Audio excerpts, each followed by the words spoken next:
Esta conferencia comenzará a grabarse. Bien, pues vamos a dar comienzo a una nueva sesión de la serie de estudio del libro Durantia. Esta vez estamos en el epígrafe número 4, Dios en la religión, del documento 5, la relación de Dios con el individuo. De esta primera parte, el universo central y los superuniversos. Estamos, por tanto, en la página 66 del libro regular y sin más preámbulo, comenzamos la lectura y explicación de este texto. Y dice así: 4. Dios en la religión. La moralidad de las religiones de evolución impulsa a los hombres hacia adelante en la búsqueda de Dios. Religiones de evolución impulsan por el poder motivado por el temor. Las religiones de revelación atraen a los hombres a buscar a un Dios de amor, porque anhelan hacerse semejantes a Él. Y esta vez es la primera que el libro de Urantia, en el texto, deja completamente clara esa diferencia entre las religiones evolutivas, que aquí dice que impulsan al hombre a Dios motivados por el temor, y las religiones reveladas, que es lo que actualmente conocemos como espiritualidad profunda, los textos revelados. Provengan las revelaciones de la fuente que provengan, mientras que sean revelaciones consistentes. En este sentido, el mensaje de Jesús de Nazaret y su ejemplificación del mismo en su vida, por supuesto, es un mensaje revelado. Lo que ocurre es que posteriormente se realiza una religión evolutiva sobre la base de ese mensaje revelado. Las religiones reveladas atraen, no impulsan, atraen al hombre hacia el Dios del amor por el anhelo que éste siente de parecerse cada vez más a ese Dios de amor, por lo tanto, de divinizarse. Entonces, esta es una diferencia que ya permanecerá en todo el texto del libro de Urantia. La religión evolutiva, que podemos asociar a ella, pues, por ejemplo, las 4 grandes religiones y todo el resto de las demás, las religiones del hombre, las religiones que tienen estructuras, las religiones que tienen doctrinas, las religiones que en un cierto sentido, de un modo u otro, son dogmáticas y que finalmente pues acaban cristalizando el contenido del mensaje, que normalmente proviene siempre por una revelación. Pero las religiones, bueno, pues en la adaptación que realizan para la organización social de la religión, pues acaban realizando una foto fija que impide que la religión sea viva y se adapte a las circunstancias de cada momento.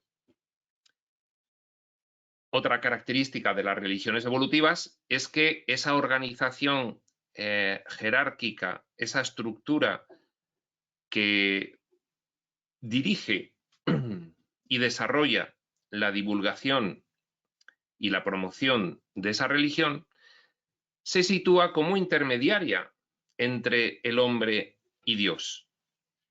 Entonces, bueno, pues ya tenemos varias de las características que, según el libro de Urantia, nos van a diferenciar las religiones evolutivas de la espiritualidad profunda, a la que Urantia llama religión revelada. Temor, amor, intermediación, sentido directo. Hay una serie de características que hacen que la religión revelada sea un mensaje puro, superior, no contaminado por la mentalidad polar del hombre que quiere establecer en ella algunos intereses diversos de lo que el mensaje de revelación originario, causal de esa religión establece. Y sigue diciendo, pero la religión no es meramente un sentimiento pasivo de absoluta dependencia, entre comillas, absoluta dependencia, y certidumbre de supervivencia. No es meramente un sentimiento pasivo, es una experiencia viviente y dinámica de logro de la divinidad, basada en el servicio de la humanidad. ¿Qué es amor sino compartir? ¿Qué es amor sino unidad? ¿Qué es amor, por tanto, sino servicio para unificar el propósito de sostener allá donde se quiera manifestar esa unidad? De hecho, en estas experiencias se nos informa que hay un propósito, hay dos propósitos que rigen estas experiencias espaciotemporales, esta subrealidad que estamos viviendo de orden inferior a la realidad originaria. Hay dos propósitos. Uno es el propósito involutivo de experimentación. El otro es el propósito evolutivo de ayuda, de servicio, de cooperación, de impulsión de la búsqueda de la divinidad por los personajes del propósito involutivo de experimentación. Es servicio en pro de una reunificación, de un retorno a los orígenes. El grande e inmediato servicio de la verdadera religión. Verdadera religión es un término que va a utilizar el libro de Urantia para hablar de las religiones reveladas, no de las religiones evolutivas, por tanto de la espiritualidad profunda frente a la religión organizada. El grande e inmediato servicio de la verdadera religión es el establecimiento de una unidad perdurable en la experiencia humana. Una unidad. ¿En qué sentido? Bueno, que la religión forme parte de todos los aspectos de tu vida, que la espiritualidad sea el objetivo por el cual rijas cualquiera de tus circunstancias. Es un propósito unificado el que establece la espiritualidad para la vida. Nosotros en nuestra experiencia de vida tenemos muchos propósitos. La mayoría los establece nuestro mundo, nuestra sociedad, nuestra organización política, nuestro sistema de trabajo y de relaciones. Y luego además tenemos algún propósito trascendente con la religión evolutiva. Incluso los estudiantes de espiritualidad en las primeras fases de aprendizaje distinguen entre los propósitos del mundo y los propósitos de Dios y atienden a dos maestros, entre los cuales van alternando. Lo que nos dice el libro de Urantia es que el servicio importante que nos presta la verdadera religión, la religión revelada, la espiritualidad profunda, es el establecimiento de una unidad de propósito en la vida. Siempre el propósito principal es la divinización, la evolución, y el resto son propósitos secundarios. Y el propósito principal llueve, permea sobre todo el resto de propósitos, no deja fuera a ninguno. Por eso es unificado. Por eso la verdadera religión establece el grande e inmediato servicio de una unidad perdurable en la experiencia humana. Y cómo no, ¿qué tiene como consecuencia eso? Por ejemplo, para los estudiantes de un curso de milagros, de una paz duradera y de una confianza profunda. Ese es el resultado final de la unidad de propósito que proporciona la espiritualidad profunda, la religión revelada. Una paz duradera y una confianza profunda. He dicho yo muchas veces en las series, una paz, dicha y gozo profundos, estables y duraderos. Pues aquí viene perfectamente reconocido por el libro de Urantia. En el hombre primitivo, hasta el politeísmo es una unificación relativa del concepto evolutivo de la deidad. El politeísmo es monoteísmo en proceso de formación. Es un estatus intermedio. Pero ya hay unas creencias y hay unos anhelos y hay una adoración y hay un reconocimiento de trascendencia y de procedencia de un origen, bien, algo más burdo que el monoteísmo, ya que es un estatus evolutivo intermedio, el politeísmo, el considerar que hay muchos dioses en el panteón. Tarde o temprano, Dios está destinado a ser comprendido como realidad de los valores. Realidad de los valores. ¿Eso qué implica? Que nosotros ahora mismo nos estamos desenvolviendo, si es que estamos en el extremo involutivo y ya comenzando el camino de la evolución, en la irrealidad de los valores, en la ficción, por supuesto, los valores del mundo, claro, irreales y ficticios, opuestos. Por eso Dios está destinado a ser comprendido como la realidad de los valores, sustancia de los significados y vida de la verdad, es decir, el referente completo de toda experiencia, unificada. El referente completo, Dios, referente completo de toda experiencia unificada. Aquí en nuestro planeta, máximo exponente con ejemplificación en toda una vida de Jesús de Nazaret. Dios no es solo el determinador del destino, es el destino eterno del hombre. Dios es el destino. Somos parte de él, con lo cual es nuestro destino. La deidad, el reconocimiento de nuestra cualidad de deidad, de filiación, de unidad con Dios. Y es eterno. Todas las actividades humanas no religiosas, propósitos del mundo, procuran someter al universo al deformante servicio del yo. Eso es el egoísmo, eso es el ego. Es decir, el antropocentrismo.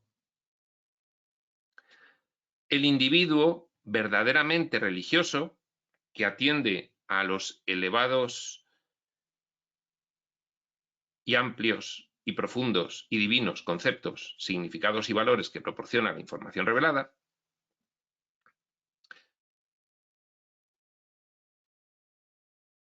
intenta identificar el yo con el universo, con la totalidad. ¿Quién soy? Formo parte de ese origen. Soy. Yo soy. ¿Quién soy? Yo soy Dios. Yo formo parte. Inseparable de Dios. El individuo verdaderamente religioso intenta identificar el yo con el universo y luego dedicar las actividades de este yo unificado de propósito, dado su origen, al servicio de la familia universal, de sus semejantes, humanos y sobrehumanos. Y añado yo, e infrahumanos, porque la vida solo distingue en el plano de manifestación. Pero toda vida manifestada responde a lo mismo. Bien, 80 años más tarde, pues ya se puede añadir a... Y luego dedicar las actividades de este yo unificado al servicio de la familia universal, de sus semejantes, humanos y sobrehumanos, pues también los infrahumanos.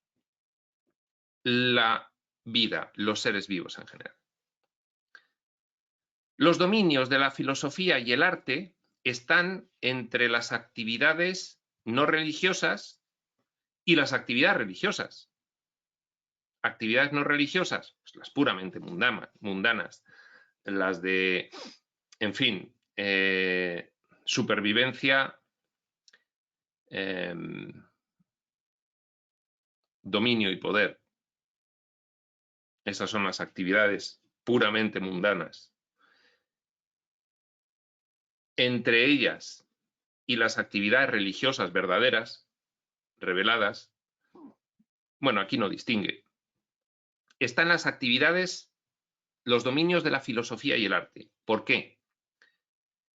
A través del arte y la filosofía, el hombre de mente material, la mentecita material, de mentalidad adecuada a este diseño, nosotros, antes de recibir información espiritual, es inducido a la contemplación de las realidades espirituales y los valores universales de significado eterno.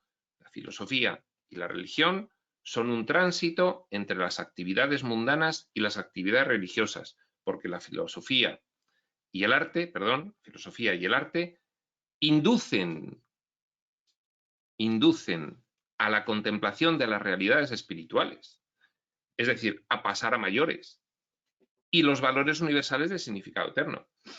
Aquí sí que se está refiriendo a la religión revelada. Todas las religiones enseñan la adoración de la deidad y alguna doctrina de salvación humana. La religión budista promete salvación del sufrimiento, paz sin fin. La religión judía promete salvación de las dificultades y prosperidad basada en la rectitud.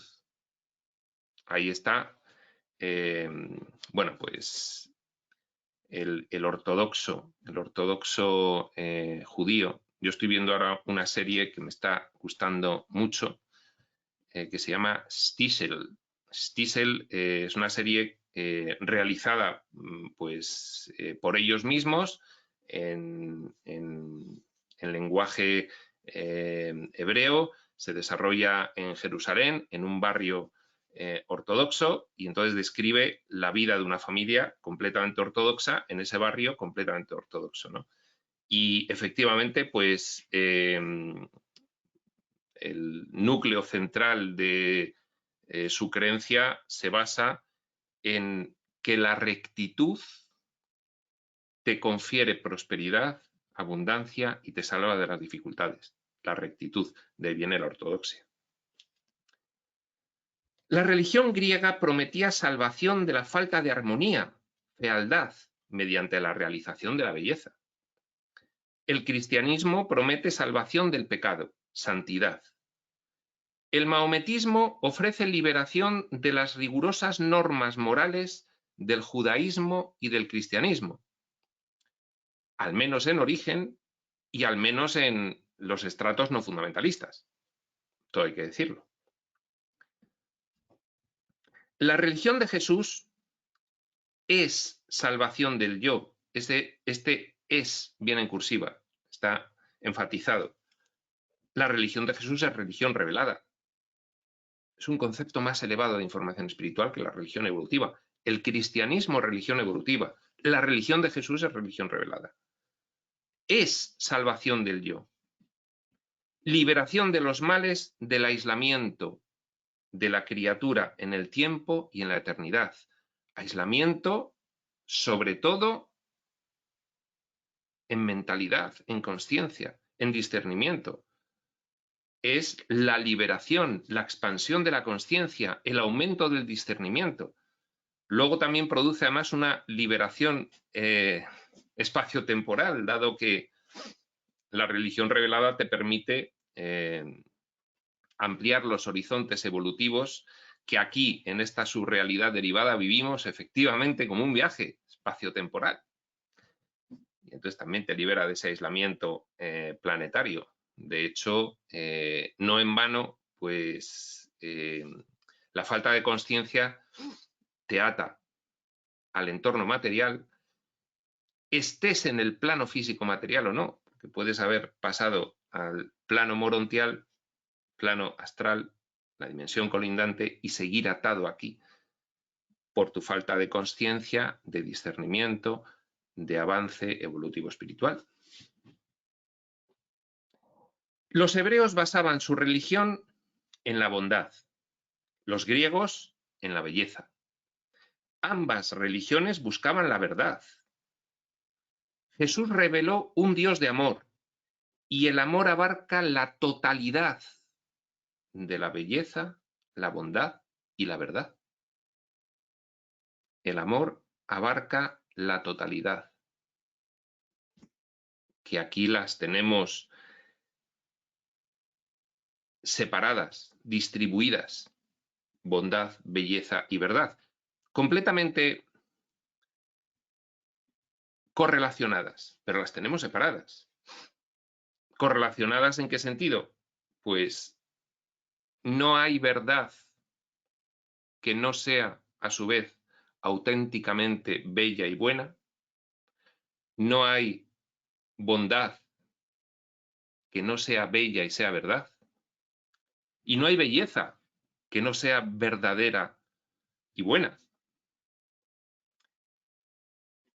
En este sentido, esa correlación está totalizada por el amor. Los zoroástricos tenían una religión moral, los hindúes una religión de metafísica, los confucionistas una religión de ética. Nos dirá después Tobías, pues un revelador de los más recientes, emparentado con el grupo revelador de Crión, nos dirá que el siglo VI a.C., algo que ya sabíamos, pero que nos confirma la revelación, dándonos algún aspecto más, el siglo VI a.C. fue un siglo en el que se produjo una subida de escalón evolutivo colectivo gracias a algunos personajes extraordinarios que vinieron a encarnar en nuestro planeta y que todos, bueno, pues ya sabemos quiénes son: Buda, Confucio, Lao Tse, etcétera, etcétera.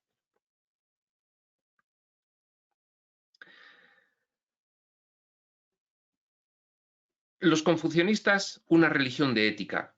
Jesús vivió una religión de servicio. Todas estas religiones son valiosas en la medida en que son aproximaciones válidas a la religión de Jesús. El libro de Urantia no deja el menor rastro de duda y emplea estas 2000 páginas de información preciosa, detalladísima y enriquecedora para exponer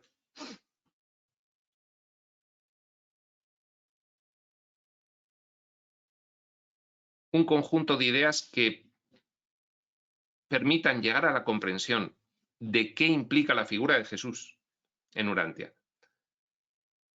Y es consistente.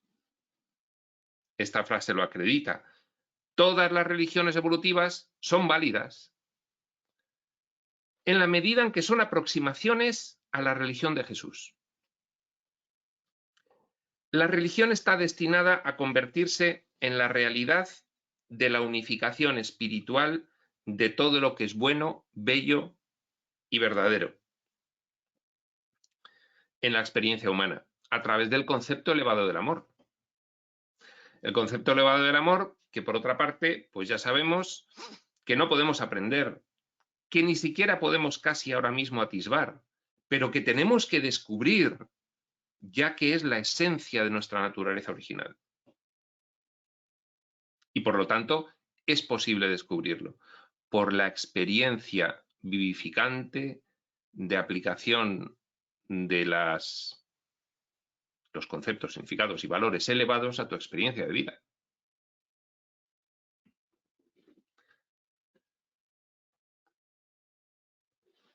La religión griega tenía una máxima: conócete a ti mismo. Los hebreos centraban su doctrina en conoce a tu Dios. De hecho, los ortodoxos, bueno, pues pasan prácticamente pues toda su vida estudiando los textos del Talmud, la Torá, en fin, indagando sobre la naturaleza, atributos y carácter de Dios, que con su palabra todo lo crea, repiten mucho. Los cristianos predican un evangelio que tiene por objeto el conocimiento del Señor Jesucristo. Jesús, diferenciando la religión revelada de Jesús de la religión evolutiva cristiana, y por supuesto de las otras, de la hebrea y de la griega, Jesús proclamó la buena nueva de conoce a Dios y conócete a ti mismo como un hijo de Dios. Conoce a Dios y no te olvides de ti, porque no hay propósito unificado si tú te desligas de Dios. Porque como ya te viene induciendo la filosofía, no es lógica una separación, no es admisible y no aguanta la mínima reflexión. Si hay un origen de todo que finalmente a nadie se le escapa, o a muy poca gente se le escapa, digo de los que estamos en la espiritualidad, esa perfecta lógica de que tiene que haber un origen que a su vez sea final y que sea la totalidad. Si tú tienes la facilidad de tener clara esa lógica, no puede haber otra realidad paralela, independiente, sino que todo tiene que ser una realidad derivada de ese origen primordial y primigenio. Por lo tanto, conoce a Dios y conócete a ti mismo como un hijo de Dios, cierra el círculo que las otras religiones solo dejan en quesitos parciales del círculo, como en los gráficos, quesitos parciales del círculo. La religión de Jesús completa el círculo entero. Estos conceptos diferentes del propósito de la religión determinan la actitud del individuo en distintas situaciones de la vida. Bueno, pues ahí está la diferente actitud de los hebreos, de la religión griega en su momento, de los cristianos, de los maometanos, en fin, de los hindúes. Es una actitud que viene determinada por los diferentes propósitos en los que se centra cada una de las religiones evolutivas, más esencialmente que otros propósitos. Y prefiguran la profundidad del culto. La profundidad del culto es el grado de elevación o de profundidad, según lo veas, de esos conceptos, significados y valores que maneja cada una de las religiones. Y la naturaleza de los hábitos personales de oración. Hay muchos niveles de oración. ¿Cuál es el contenido y el objeto de tu oración? ¿Qué pides? ¿Pides? ¿Agradeces? ¿Reconoces? ¿Adoras? Simplemente, ¿cuál es la naturaleza de los hábitos personales de la oración según cada religión? Pues todo eso determina la profundidad de el alcance de bondad, verdad y belleza que tiene cada una de las religiones, que en la religión de Jesús están englobadas como una unidad por el amor. Se puede determinar el estado espiritual de cualquier religión por la naturaleza de sus oraciones, por en qué nivel se sitúa el que ora, el que reza, en el sentido de cómo prefigura dicha oración en relación con Dios. Pide, qué es lo que pide, para quién lo pide, pide, reconoce, agradece, simplemente adora, establece una relación íntima. Se puede determinar el estado espiritual de cualquier religión por la naturaleza de sus oraciones. El concepto de un Dios semihumano y celoso es una transición inevitable entre el politeísmo y el monoteísmo sublime. Politeísmo, los dioses completamente antropoformizados, por ejemplo, de las religiones griega y romana. Luego, un Dios único, pero semihumano y celoso, un Dios justiciero, un Dios a la medida del hombre, y luego ya, finalmente, el monoteísmo sublime, el de la religión revelada, el Dios de amor. El Dios de amor completo, unificado, no de amor en algunas cosas y severo en otras y juzgador en aquellas y en fin, implacablemente inflexible a la hora de establecer la salvación, en fin, no. El Dios del amor completo es el Dios del mensaje de Jesús.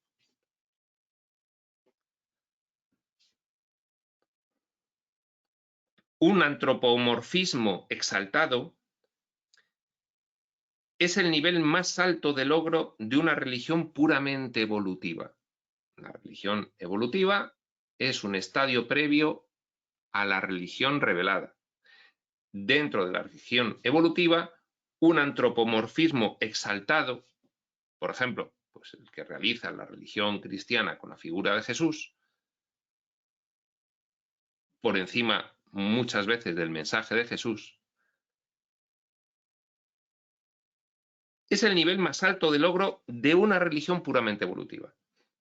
El cristianismo ha elevado el concepto de antropomorfismo desde el ideal de lo humano hasta el concepto trascendente y divino de la persona del Cristo glorificado. Ha pasado del Dios humanizado a el Dios Cristo glorificado. Es un paso más allá. No obstante, pues desafortunadamente y tristemente no ha servido aún para conseguir la necesaria consciencia de inclusión y de tolerancia mínimas que debe tener toda religión que aspire a unos altos conceptos, significados y valores. Dado que, bien, si quizás en algo ya tímidamente de forma oficial, pero sin duda sostenido por muchos representantes de las iglesias de las religiones evolutivas, la espiritualidad se sigue considerando sacrilegio, blasfemia, gravemente perjudicial para el creyente religioso, etcétera, etcétera. Con lo cual, bueno, pues ahí se ve también que hay un salto importante que salvar en la consciencia, en el nivel de consciencia de la humanidad, mayoritariamente adaptado a las religiones evolutivas, hacia una mayor evolución, una mayor elevación de esos conceptos, significados y valores de la religión revelada, de la religión de Jesús, que es la espiritualidad profunda.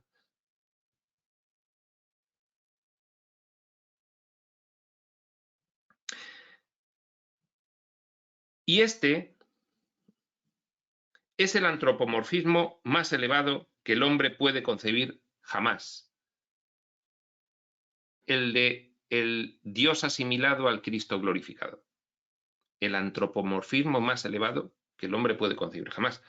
Es la última etapa de la religión evolutiva. De ahí se produce el salto a la religión revelada y a la espiritualidad y al contenido del mensaje y a la expansión de la consciencia y a la comprensión mucho más madura de las realidades cósmicas y de las realidades absolutas y totales. El concepto cristiano de Dios es un intento de combinar tres enseñanzas separadas.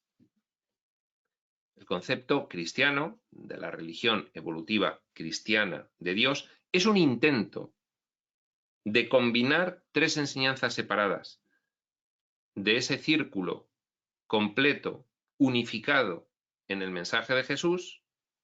La religión cristiana pretende escoger tres de los quesitos de ese círculo y combinarlos. Uno, el concepto hebreo, Dios como vindicador de los valores morales, un Dios justo, un Dios recto. Dos, el concepto griego, Dios como unificador, un Dios de sabiduría. Tres, el concepto de Jesús, Dios como amigo viviente, Padre amante, la presencia divina. ¿Pero qué ocurre cuando intentas combinar tres enseñanzas separadas que no tienen realmente un propósito unificado? Pues que debe, por lo tanto, ser evidente que la teología cristiana compuesta encuentra gran dificultad en alcanzar consistencia. Y eso, pues, se aprecia hoy en día muy rápidamente en el gran diferencial que produjo el mensaje de Jesús en el mundo y la triste desafección paulatina que produce una estructura que adolece de esclerosis, que se ha quedado rígida y que intenta moverse pero no lo suficiente como para volver a ser dinámica y poder ofrecer de nuevo el dinamismo viviente y fresco del mensaje de Jesús. Y esto lo he dicho anteriormente. Es una lástima que, siendo el mensaje de Jesús tan potente como es, no sea difundido de forma que genere la máxima afección hoy en día. Hoy en día, además, en el que, bueno, pues estamos en plena fase de materialismo científico.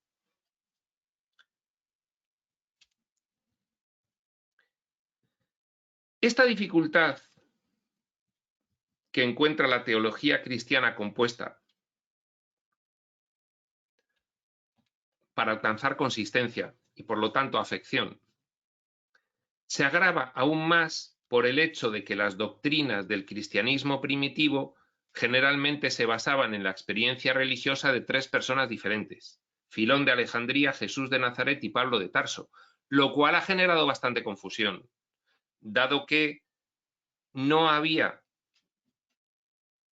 la misma consistencia del mensaje, y menos cuando te pierdes un poco en la figura humana entre los contenidos de Filón de Alejandría, Pablo de Tarso y Jesús de Nazaret.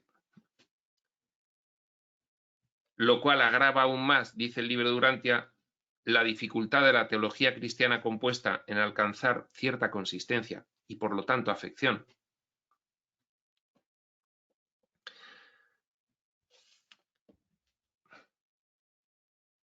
Al estudiar la vida religiosa de Jesús, que, bueno, pues precisamente el libro de Durantia no podía, por menos como revelación dirigida a los urantianos, a los humanos de la Tierra, que dar una versión fidedigna de la vida de Jesús. No podía por menos que hacerlo. Y además con gran favor para los evangelios cristianos, dado que de el estudio de la vida de Jesús del libro de Durantia se puede ver que hay una grandísima coincidencia en lo fundamental con los evangelios. y que la problemática ha sido otras capas doctrinales que se han ido añadiendo posteriormente a los evangelios.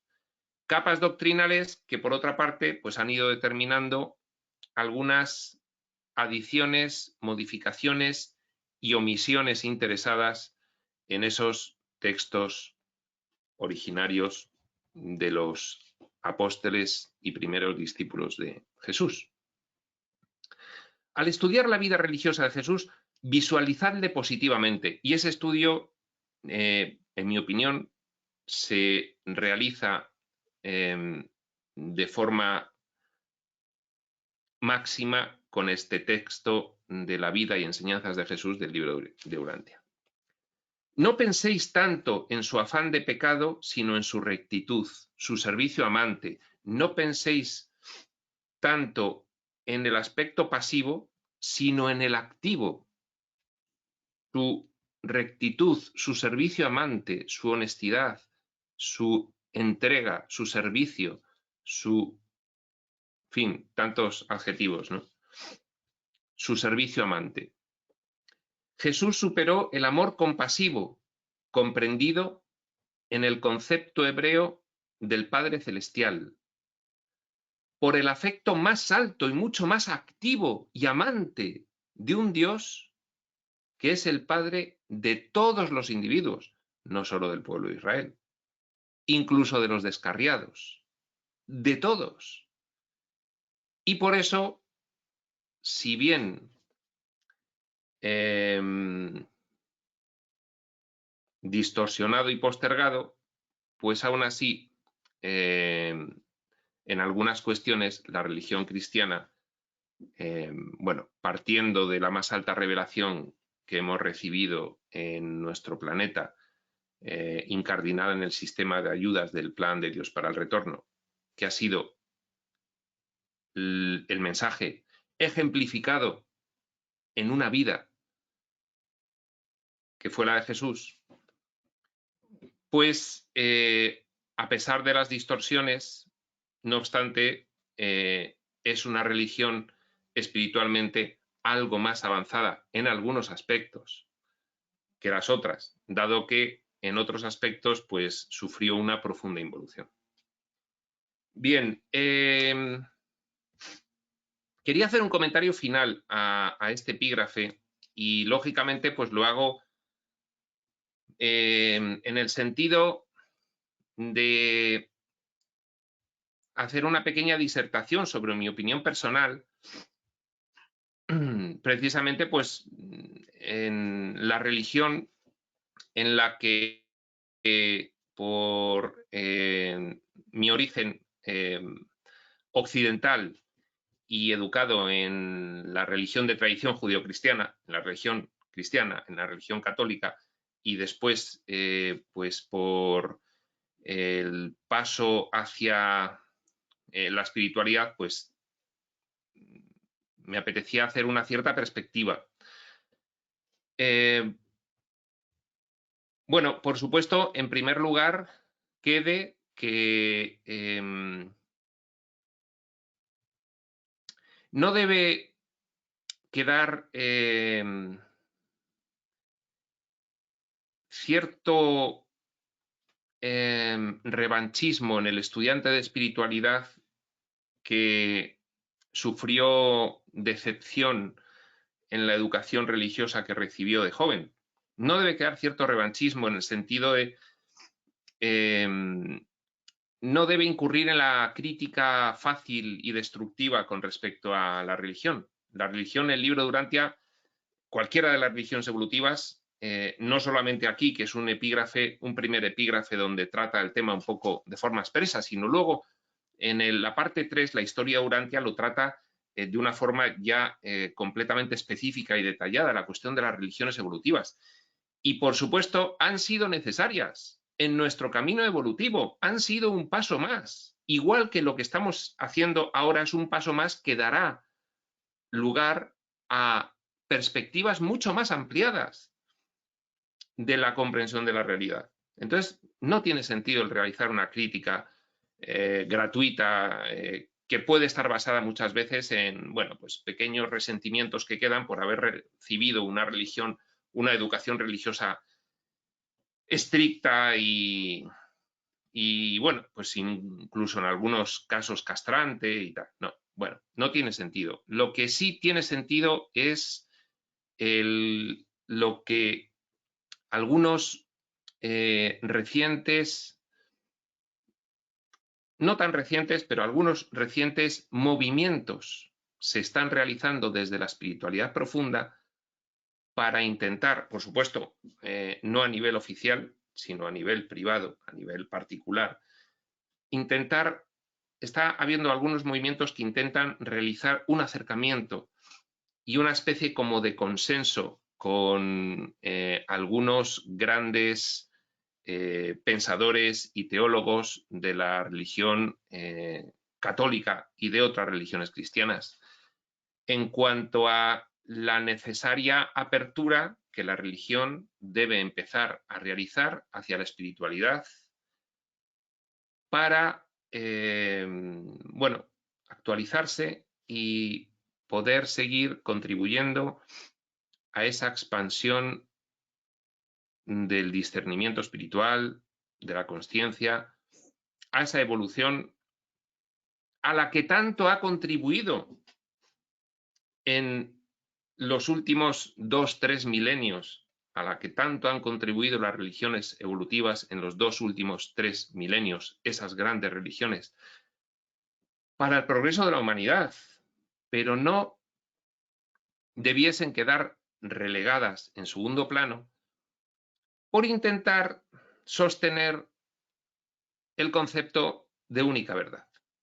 No debiese ser así. Yo entiendo que ya hay personas relevantes en las religiones evolutivas que son conscientes de esta cuestión. Entiendo, sé, me consta que desde dentro, pues en concreto en la religión católica, hay ya pues un movimiento de acercamiento, un movimiento que huye de las declaraciones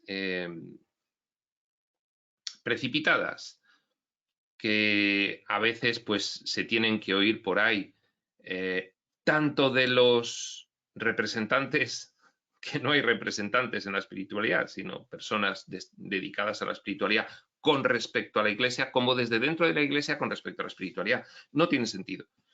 Igual que tampoco tiene sentido sino realizar un acercamiento entre las religiones evolutivas, pues también tiene sentido que las religiones evolutivas empiecen a comprender que la religión revelada es el destino para seguir manteniendo la afección de un ser humano cada vez más consciente. Por lo tanto, no puede quedarse relegada y aprisionada por una cristalización doctrinal, ritual,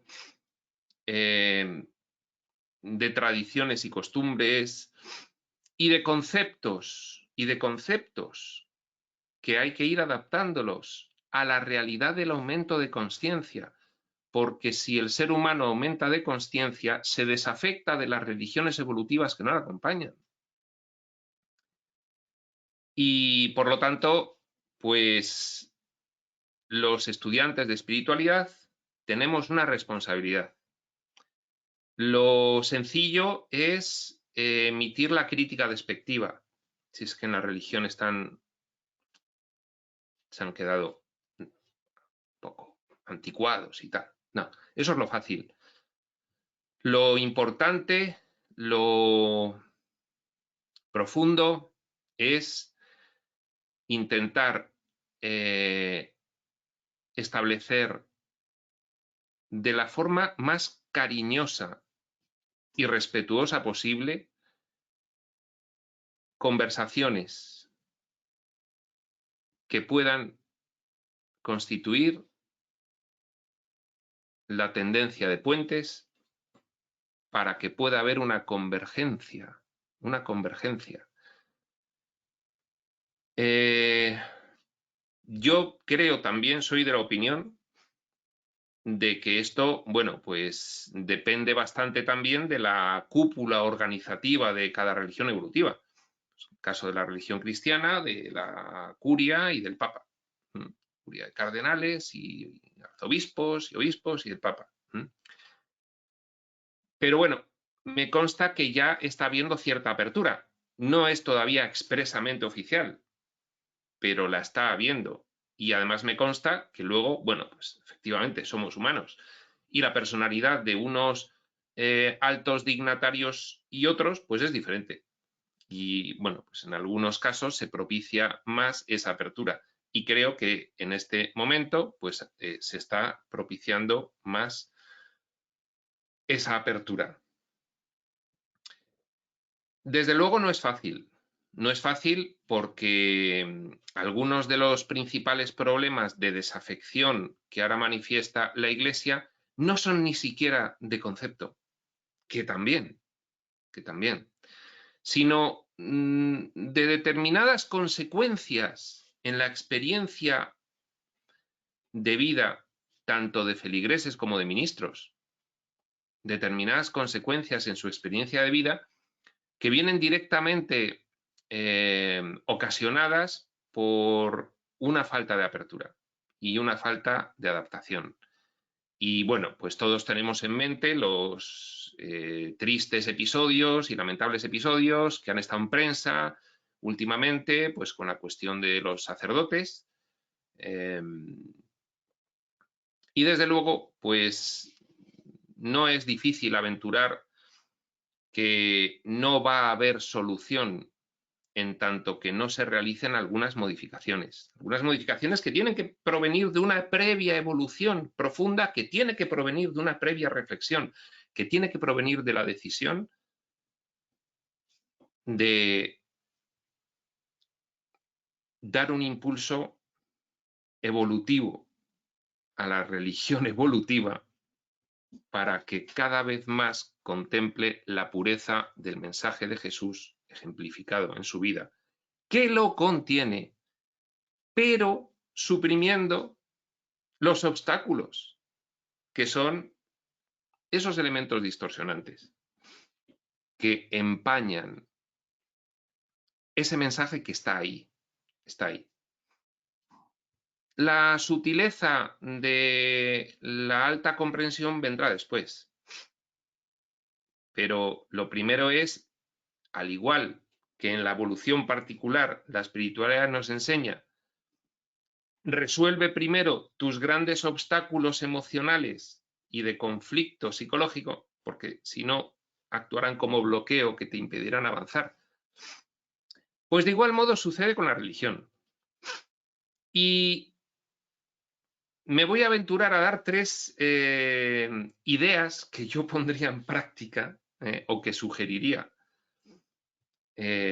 como objetivos que debiese empezar a plantearse internamente, en concreto, la religión católica, que serían, por este orden, considerar la cuestión de la mujer en el sacerdocio,